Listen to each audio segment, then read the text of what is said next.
asaj që zbulove fobin tënde të shpate. Jo, nëse doni që unë të shtrihem pa frym, më sprovoni. E kam në ato fobit që nuk bëhe më njeri. Nëse gjithsesi mund të mos jes Varanik i vërtet, për shembull që t'jesh një loj. Unë thjesht ideja më bën që të më merret fryma. Imagjino pastaj të shoh diçka që i përafrohet një gjë të atij lloji. Hygerta, si pret që të ndihesh mes banorëve të tjerë që do të vinë aty brenda?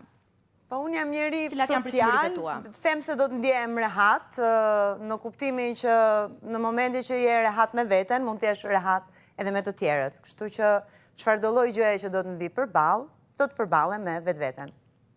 Okej, Hygerta, para se të lirojmë, pikërisht nga këto pyetje dhe përgjigje, nga kjo intervistë, e ke zgjedhur vendin se ku do ulesh? Mund të ulem që tani? Apo do bëjmë je para, kështu që i gjithë koltuku është për ty. Këtu kam, po, këtu kam shef, në anën e majt. Në anën e majt. Po. Mirë, faleminderit. Është toke xanun. E mbyllim lidhjen me Hygertën dhe shtëpinë.